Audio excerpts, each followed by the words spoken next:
So yan guys, nagsigang tayo guys ng talakitok guys. Ayan. Hindi ko na napakita sa inyo guys kanina kasi lobat yung aking cellphone. So bali nagpakulo lang ako ito guys ng maraming kamatis, sibuyas. Ayan. Tapos kamyas. Ayan, ang mga kamyas natin guys. O, pinagpuputol-putol ko. Ayan, pinagbibiyak-biyak ko para madami. Ayan. Tapos kumulo na guys, nilagay ko lang yung ating isdang talakitok. Ayan. Nilagyan ko siya ng bitchin, asin, sinigang sa sampalok. Yan, para mas sobrang maasim, para mas masarap. Yan, malaking isda to guys. Nahirapan na nga ako magputol-putol nito kanina eh. Dahil ang tigas. Yung mga tinik niyan, lalaki ng mga tinik niya guys. Oh. Yan, buntot niya. Oh. Yan. Malaking isda to guys. Tapos nilagyan ko lang siya ng asin at bitchin. Ganun lang gusto mister ko kasi laga-laga lang gusto niya. Ayan, dumating na nga siya guys. Di po ko tapos magluto. Kasi naglinis muna ako ng bahay. So, ayan ang buntot niya guys. Oh. Ayan.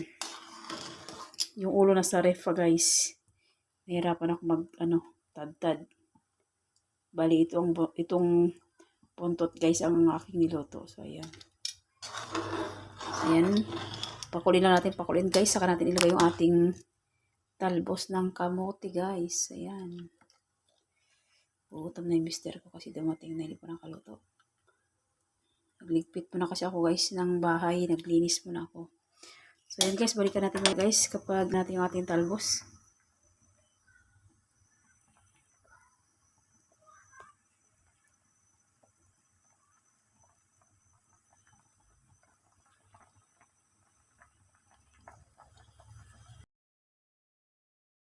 So yan guys, tingnan natin kung luto na. Ayan, goods na to guys. Pwede natin ilagay yung ating talbos ng kamote.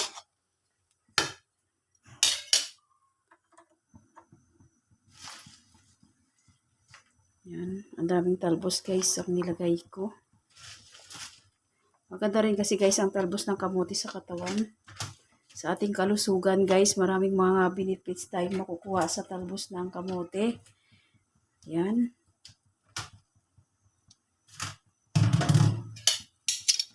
Sarap to guys. Promise. Sinigang na talakitok na to guys. Isdang sinigang na talakitok na malalaki. Yan ang mahal ng kilo nito guys. Bali, dala pa to guys ng mister ko galing Bicol. Nung umuwi siya. Yan, iba't ibang klase ng isda ang dinala niya. Yan. Nagluluto lang ako guys ng ganito guys kapag andito siya sa bahay. Sa gabi guys kasi nga para pagdating niya sa bahay masarap yung ulam niya. Kasi pag araw nasa trabaho siya, hindi naman siya makakain, kami lang kakain mag-ina. Ayaw naman to ni Sian. Si Mika naman nasa school. So ayan, pali nagluluto lang ako dito ng ganito kapag dito kami lahat sa gabi. Pag galing sa school ang aking anak at galing sa trabaho ang mister ko. So ayan guys, puntot ng talakitok. Napakasarap nito guys. Ayan, laman niya. Nahirapan ako maghiwa-hiwa kanina ito guys kasi grabe.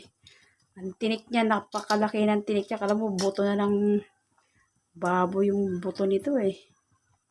So yan guys, huwag natin masyadong i-overcook yung ating talbos ng kamote. Para masarap-sarap pa. So, ayan guys. Goods na to. Oh, luto na siya guys. Umaapaw na. Uma-overflow na yung ating sabaw. Medyo inaanat yung ating apoy. Ayan. Goods na to guys.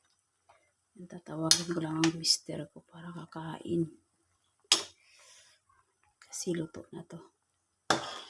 Ayan guys. So, tinadandan ko kasi para hindi siya madurog. Ayan, hinati-hati ko kanina. Yan guys, good na to guys. Oh. Yun, ang laki ng palikpik niya. Hindi ko natanggal yung palikpik niya kanina. So, yun lang guys. Thanks for watching. Please like, comment, share, and subscribe. God bless us all. Thank you Lord sa blessings.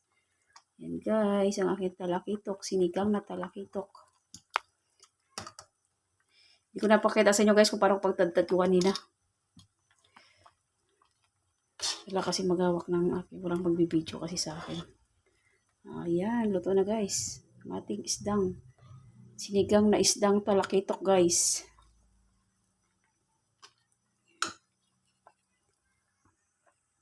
Yan, patay na natin yung ating kalan.